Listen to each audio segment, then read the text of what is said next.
সুপ্রিয় দর্শক, আপনারা সকলেই জানেন ডিএ মামলায় সুপ্রিম কোর্টে বড়সড় ধাক্কা খেয়েছে রাজ্য সরকার।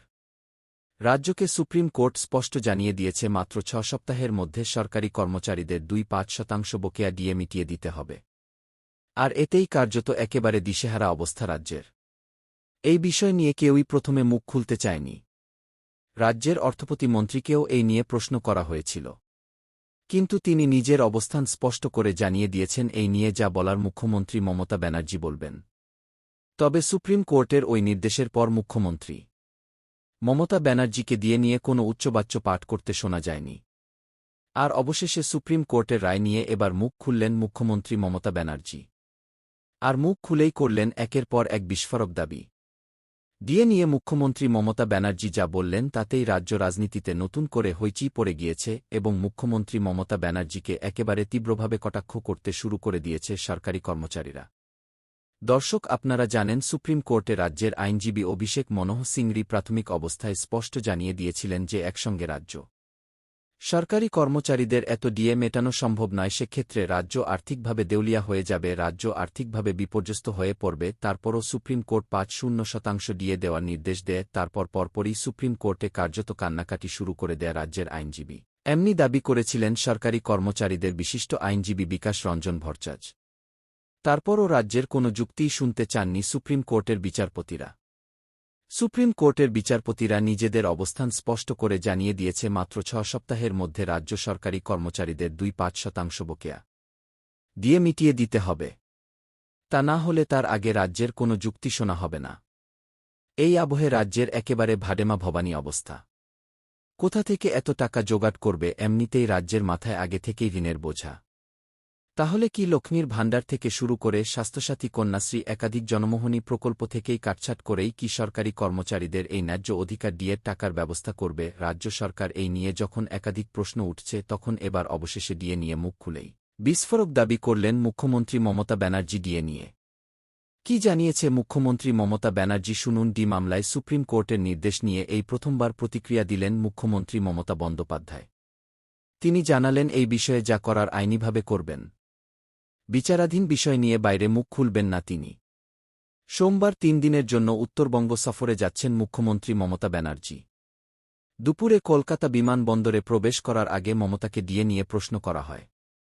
জবাবে তার সংক্ষিপ্ত প্রতিক্রিয়া, কোর্টের কেসে অর্থাৎ বিচারাধীন বিষয়ে আমি কিছু বলি না, যা করি আইনত করি। গত শুক্রবার রাজ্য সরকারি কর্মচারীদের বকেয়া মহার্ঘ ভাতা দিয়ে 2.5% মিটিয়ে দেওয়ার নির্দেশ দিয়েছে সুপ্রিম কোর্ট। নির্দেশে বলা হয়েছে আগামী 6 সপ্তাহের মধ্যে এই বকেয়া টাকা মেটাতে হবে রাজ্যকে। সুপ্রিম কোর্টের বিচারপতি সঞ্জয় করল এবং বিচারপতি মনোজ মিশ্রের বেঞ্চ সংশ্লিষ্ট মামলার সঙ্গে যুক্ত সকল পক্ষকে আগামী 4 সপ্তাহের মধ্যে লিখিত বক্তব্য জানাতে বলেছে। আগামী 4ই আগস্ট শীর্ষ আদালতে আবার এই মামলার শুনানি হওয়ার কথা। প্রস্তুত কেন্দ্রীয় হারে এবং বকেয়া ডিএ দাবিতে কলকাতা হাইকোর্টে মামলা করেছিল রাজ্য সরকারি কর্মচারীদের একাংশ। 2022 সালের 20 মে হাইকোর্ট কেন্দ্রের সমতুল্য 3.1% হারে দিয়ে দেওয়ার নির্দেশ দেয় রাজ্যকে। কিন্তু হাইকোর্টের ওই নির্দেশকে চ্যালেঞ্জ করে সুপ্রিম কোর্টে গিয়েছিল পশ্চিমবঙ্গ সরকার। 2022 সালের 28 নভেম্বর রাজ্যের ডিএ মামলায় প্রথমবার সুপ্রিম কোর্টে উঠেছিল। 2024 সালের 1 ডিসেম্বরের পর থেকে বারবার এই সংক্রান্ত শুনানি পিছিয়ে গিয়েছে শীর্ষ আদালতে। অবশেষে গত শুক্রবার আদালত জানায় হাইকোর্টের পর্যবেক্ষণে কোনো ভুল নেই।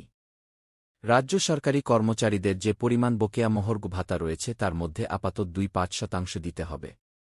এর মধ্যে প্রশ্ন উঠছে, তৃণমূল সরকার আদালতের নির্দেশ মেনে নেবে নাকি অন্য বেঞ্চে মামলা করবে। তৃণমূলের একটি সূত্র জানাচ্ছে এই নিয়ে যা সিদ্ধান্ত নেওয়ার তৃণমূল নেত্রী তথা মুখ্যমন্ত্রী নেবেন এবং যা বলার তিনিই বলবেন। যদিও প্রথমবার এই নিয়ে প্রতিক্রিয়ায় সরকারের পদক্ষেপের বিষয়ে বিশেষ কিছু বক্তব্য রাখলেন না মুখ্যমন্ত্রী মমতা ব্যানার্জি। অন্যদিকে মুখ্যমন্ত্রীর বক্তব্যের প্রতিক্রিয়ায় সংগ্রামী যৌথমঞ্চের কনভেনার ভাস্কর ঘোষ বলেন, ডিএ মামলার বিষয়ে প্রাথমিক প্রতিক্রিয়া দিতেও থতমত খাচ্ছেন মুখ্যমন্ত্রী মমতা ব্যানার্জি। কারণ ওর আইনজীবীরাও ভাবতে পারেনি যে এমন একটি কঠোর নির্দেশ আসতে পারে সুপ্রিম কোর্ট থেকে। ওই ধাক্কা রাজ্য সরকার এখনও কাটিয়ে উঠতে পারেনি।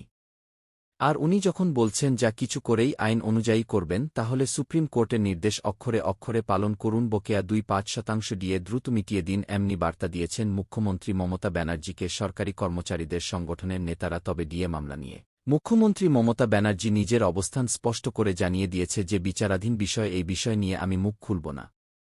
যা পদক্ষেপ নেওয়ার আইনটি নেব।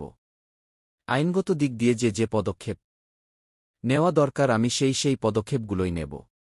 তবে সরকারি কর্মচারীদের 2-5% দিয়ে দেওয়া হবে নাকি রাজ্য আবার মামলা করবে এই নিয়ে একেবারে নানান জল্পনা যখন চলছে তখন মুখ্যমন্ত্রী মমতা ব্যানার্জি এই নিয়ে নিজের অবস্থান স্পষ্ট করে জানিয়ে দিলেন যে এটা আইনগত বিষয়, এই বিষয় নিয়ে আমি প্রকাশ্যে কিছু বলতে চাই না, যা করার আমরা আইনত করব। তবে সরকারি কর্মচারীদের আইনজীবী বিকাশ রঞ্জন ভট্টাচার্য একেবারে স্পষ্ট জানিয়ে দিয়েছে রাজ্যের কাছে আর কোনোরকম পথ খোলা নেই। এবার কিন্তু ডিএ মিটিয়ে দিতেই হবে। শুধুমাত্র 2-5% তো নির্দেশ দিয়েছে সুপ্রিম কোর্ট, আমরা 100% ডিএ নিয়েই ছাড়ব। এমনি কিন্তু জানিয়েছে সরকারি যৌথ মঞ্চের যারা আহ্বায়ক বা যারা হেড বা বড মাথা তারা। আর এই আবহে মুখ্যমন্ত্রী মমতা ব্যানার্জির সোমবার এর দিন তিনি যখন উত্তরবঙ্গের সফরে যাচ্ছেন তখন দুপুরেই কলকাতা বিমানবন্দরে প্রবেশ করার আগেই মুখ্যমন্ত্রী মমতা ব্যানার্জিকে নিয়ে জোরালো প্রশ্ন করা হয়। জবাবে তার একেবারে সংক্ষিপ্ত প্রতিক্রিয়া, কোর্টের কেস বিচারাধীন বিষয়ে আমি কিছু বলি না, যা করি আইনত করি। তাহলে আইন তো মুখ্যমন্ত্রী মমতা ব্যানার্জি আবারও কি ডিএ মামলা নিয়ে কোনো পদক্ষেপ নিতে চলেছে, তারই কি ইঙ্গিত দিলেন তা নিয়ে কিন্তু একাধিক প্রশ্ন উঠে গিয়েছে। দর্শক, এই নিয়ে আপনাদের মতামত ভিডিওর কমেন্ট বক্সে জানাবেন। ধন্যবাদ ও